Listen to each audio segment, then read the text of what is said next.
Paano ho nangyayari to? Congress kayo, may mga ganyan na kahina-hinala. Because mahirap tumutol eh. Pag tumutol ka, pinutol yung pondo, anong haharap mo sa mga constituents? But In fact, alam mo, in the 9 years that I've been congressman, from 2010 to 2019, never yata akong tumapak sa opisina ng speaker. Nakatapak lang ako sa opisina ng speaker 2022 nung Speaker Martin ang naging speaker. So, maybe 40 years na kami magkaibigan ni Martin. ano status nyo ngayon? Hindi kami nag-uusap. And to those who will say, kasi hindi siya nanalong speaker kaya sinisiraan niya si Martin Romualdez. Ano masasagot mo? Okay, I'll be very honest. Okay? I'll be very honest. Put me on record. The fact na hindi nila nilagay sa archive, ibig sabihin ayaw nilang may kopya. Oh my God. Oh, nakakagod, di ba? Oo. Alis na yan. Why? Huh? Why are we here? Why are we even here? This is large scale. Tama. Hindi mo sinindikato yung buong gobyerno. Kaming mga congressman, pag nakita namin yung budget sa NEP, magre-request kami ng extra para sa distrito namin. Pag nag-grant yung request, for example, ako, Congressman Toby Tiangco, nag-request ako.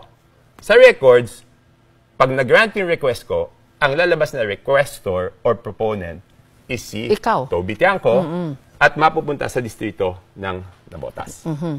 Doon sa records ng Kongreso, meron doon na worth 13,803,693,000 pesos na ang requestor is Congressman Saldico at napunta sa iba-ibang distrito. Okay?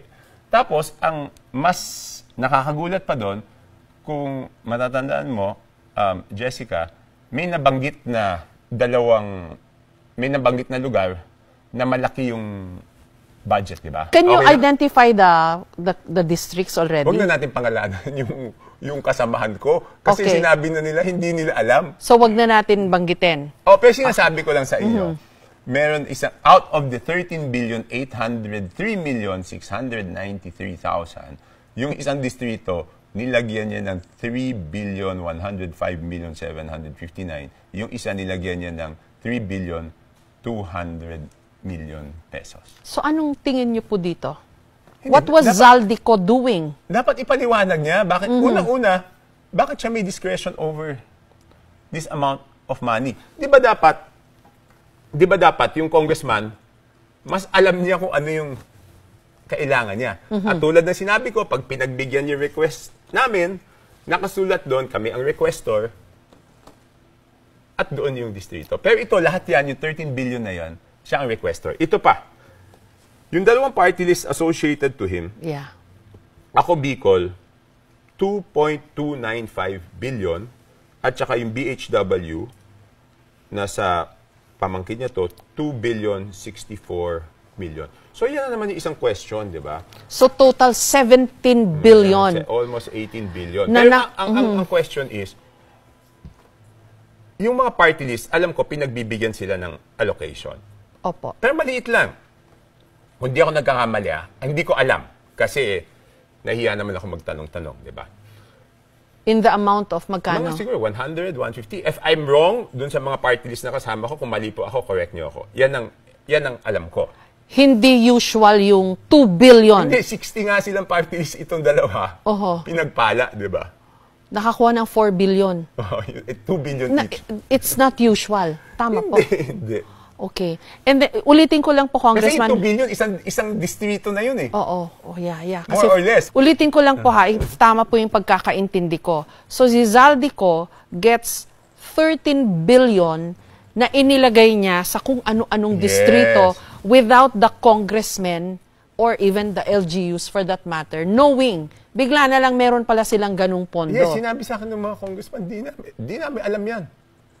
And then, aside from that, yung dalawang party list associated with him got 2 billion na pondo, which is, again, very unusual kasi hundreds of millions lang at the most ang nakukuha ng party list. Kasi wala naman silang distrito, di ba? It's expected na yung mga distrito aasikasuhin ng district congressman, di ba? Okay. So kaya hindi sila pinagbibigyan. But syempre, siguro may konting pagbibigay kasi meron silang dapat tulungan, mga ganyan, pag nagre-request, di ba? Naiintindihan naman natin yun. Pero ibig sabihin, ang laki na discrepancy. So, ang tanong ko ulit, paano nangyari ito? Zaldico is a party list representative who is the chairman of the Appropriations Committee in the House and then gets to do this, sabi nyo. Paano ho nangyari yun? Hindi, siya dapat sumagot. Paano Hindi, pero there's a House leadership, di ba? The House would probably have its own oversight committee. May tumitingin dapat ton. How was he able to do this? Paano niya ho nagawa ito? Kaya nga, Jessica, di ba, kung nagawa niya to, sinong maniniwala na kaya namin imbestigahan yung sarili namin? Sinong maniniwala? Tapos ayaw nilang ipatawag. Sinong maniniwala dun sa investigasyon na yun? Nasa nahubat daw siya? Hindi ko alam. No, but there are reports kasi that he's already abroad. Tama? I don't know. I haven't seen him since the opening of Congress. Tapos, Congressman, we're only talking of one person here, Zaldico. And there are so many others in the list of the president. Siya na yung pinakamalaki. Siya na yung pinakamalaki. But his case is unique kasi contractor na nga siya, congressman pa. Hindi na daw siya contractor. Nag-divest na raw siya. Nag-divest na daw siya, sabi niya.